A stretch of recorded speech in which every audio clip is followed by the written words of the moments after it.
So to start off where we ended the last time, we are making a thinking map, and we are going to change the font size a little bit just so it's not so tiny. And this is just stuff that you have to play with yourself and see what works, and what size do you like and stuff like that. That's just all personal preference. Um, I think that's a pretty good size for a bubble map. So I'm going to move them all to 44 really quick. And like hamster is kind of a longer word, so if you guys, if you want to change it, you can. It's up to you guys when you're doing this whole group, anyways. Let's try 44. So now they're all the same size, except for this kind of looks like it needs to be a little bit bigger. So that's how I make the thinking map, and you can move it over if you want to. But notice how the line automatically drags with it. That's what I really love about PowerPoint, is I don't have to mess around with it too much. And that's what I would spend too much time doing before with Google Slides. Another thing I really like about PowerPoint instead of Google Slides is when you are making the smart art like this and you drag it over, do you see those red dotted lines at the top? It's helping you center your work. So obviously if I'm going over here, there's no line down the middle, so it's not centered. But if I move it closer and it's right there, that's where it's centered. So that really helps me out and saves a lot of time. Okay, so for this next part, this is where it gets a little bit tricky. I'm just going to show you really quick. I have, this is just how I make my worksheets. So you can use this however you want to. Like I said, I use this for differentiating, and we're kindergarten, so like I always want to write down a sentence when we're doing writing. So I've already saved a couple like handwriting paper templates here. So I'm going to click on this one and just show you what I do, and then I'll show you how to get it. Okay, so I put this here, and what I do is I will make it smaller. If you pinch the outer edges of it, it makes it smaller, and that way you're not covering up your border. And you see at the bottom how there's too much white there, but even if I drag it, it's covering up my border.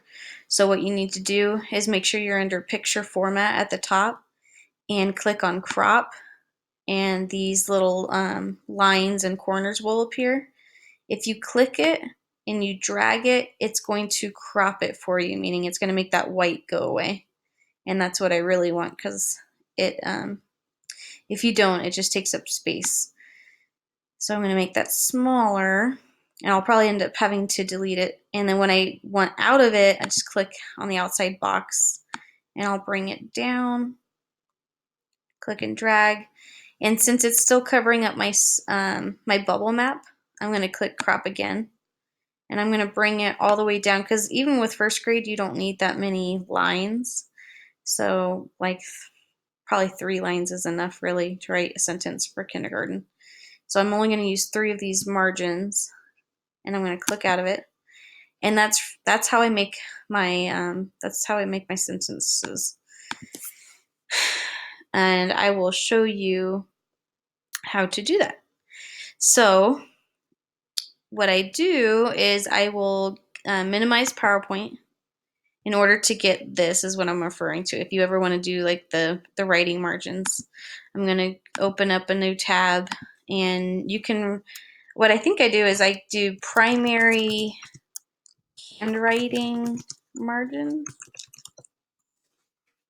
Click enter, and then I'll go to images at the top. And I'll just kind of search through here and find out like which one looks the best. Like this one it's lined paper, I can click on it. And if you click on this, there's always related images, and this is where, like, this would be a really good one. So you can use it. I think this is the one that I actually used though. But it doesn't matter. It's just whatever you want to, however you want to use it. So in order to use it, I find the one that I want, find the picture. I'm going to right click so that I save image as, and it's up to you where you want to put it. If you want to put it in your documents or your desktop. Normally I just put it on my desktop. It's really easy for me to locate, and I'll just label it primary writing paper.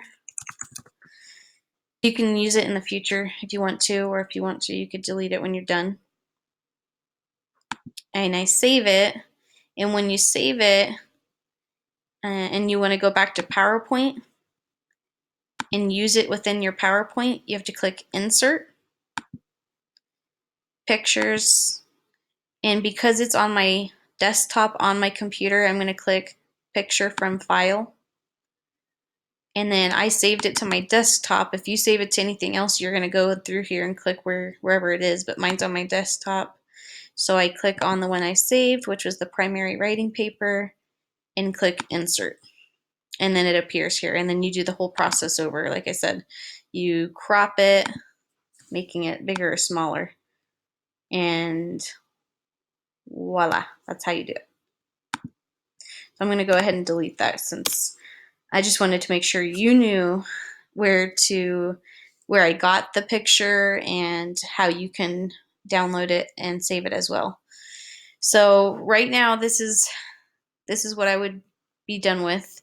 And if you want to, for even more differentiation, is especially for these kids that need to just trace, or they just need that support, is I would make a sentence starter at the bottom.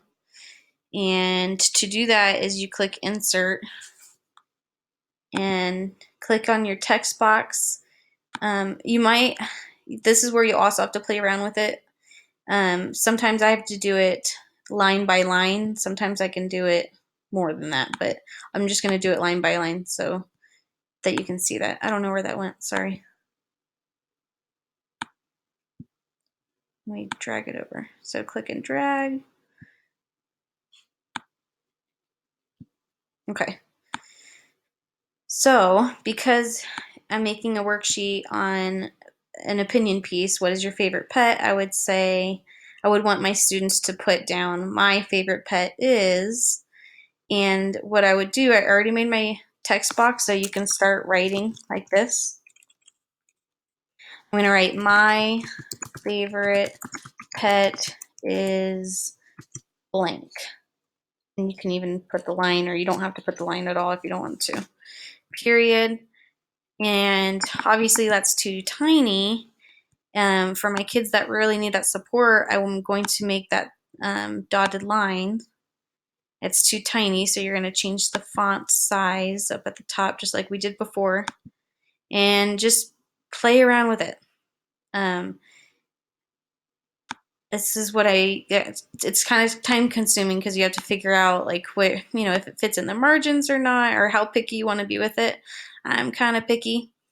So what I'm actually going to do is delete this part first. I want to make sure that I can format the size correctly.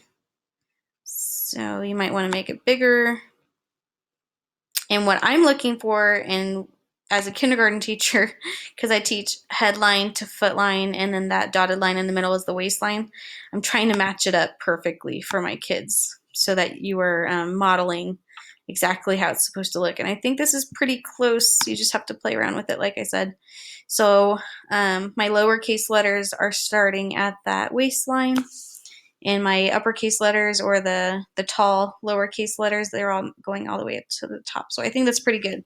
So if you want to move it over a little bit, you can. Just click on that text box, and when you see the four arrows, sorry, then you can click and drag it over, just like that. But yeah, that's basically it. So you can do dot, dot, dot, and have the kids write on the second line their favorite animal,